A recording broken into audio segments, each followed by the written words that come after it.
जय छावा. मी प्राध्यापक चंद्रकांत भराट, छावा मराठा युवा संघटनेचा 1994चा राज्याध्यक्ष कैलासवासी प्राध्यापक देवदास वडजे सरांनी आमची ही संघटना स्थापन केलेली आहे.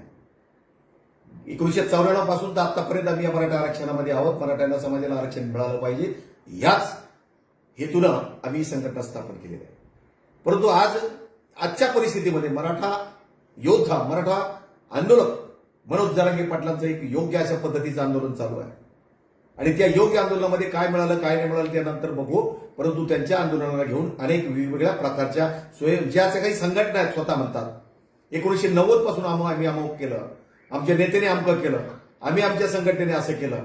मग या ज्या नेत्यांनी ज्या संघटनेने 1990 पासून कामं केलेल्या आहेत तर तुमच्याकडे काही ना काहीतरी लेखी असलं पाहिजे.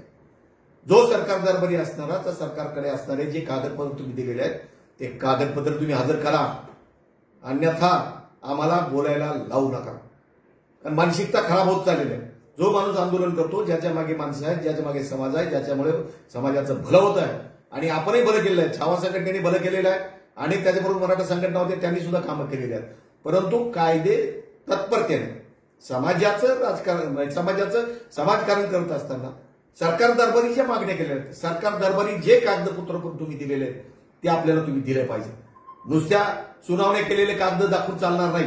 आमच्या आयोगाकडे आम्ही सुनावणी दिली. मग 1999 14 डिसेंबर 1999च्या आयोगामध्ये जेव्हा राष्ट्रीय मागासवर्ग आयोग आला होता त्यावेळेस कोणी त्याच्यामध्ये दगलबाजी केली आणि कोणत्या कुणब्यांनी या मराठ्यांना आरक्षण देऊ नका आणि कुणब्यात त्यांना घेऊ नका असं म्हणलं, याचे सुद्धा पुरावे मी या ठिकाणी देणार आहे.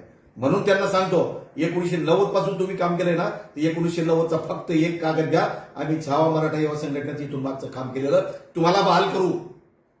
आम्ही ते काम सुद्धा करणार नाही इथून पुढे. आम्ही मराठा म्हणायचं तर म्हणा, आम्हाला नाही तर म्हणू नका. परंतु ज्या पद्धतीने तुम्ही बोलताय ना त्या पद्धतीने सरकारच्या सगळ्या प्रकारचे सरकारला केलेला कागदोपत्री व्यवहार तो तुम्ही दाखवला पाहिजे. कोणत्याही सगळ्या संघटना मराठ्यांचे मी सांगतोय. काही पुणेवाले बोंबलतात, काही संभाजीनगरवाले बोलतात, काही विदर्भवाले बोंबलतात. काय कारण बोंबलायचं? अन्याय आतापर्यंत मराठवाड्यावर झालेला आहे, मराठवाड्यावर अन्याय झालेला आहे आणि तो मराठवाड्यातला अन्याय सहन करणार नाही. त्यामुळं आता मी कागदासहित तुमच्या समोर येणार आहे. मी माझे कागदपत्र तुमच्या समोर देणार आहे आणि तुम्ही काय पाप केलेत ना समाजाच्या जीवावर 1990 पासून सांगताना तुम्ही तुमचा जन्म 1990 झाला असेल तर माझ्या छावा संघटनेचा जन्म 1992 आणि 1994ला रजिस्ट्रेशन केलेला आहे. मग मी सांगतो तुम्हाला काय, मनोज जरांगे पाटलांच्या जवळ बसणारे लोक त्यांना शहाणपणे शिकवत नाहीत. आम्हाला येऊन विचारलं पाहिजे, आमच्या नेत्याला येऊन विचारलं पाहिजे, नेत्यांनी काय काय केलं पाप मला सांगायला लावू नका. आम्ही ते दाखवून देणार आहे आणि ते कागदपत्री दाखवून देणार आहे. धन्यवाद.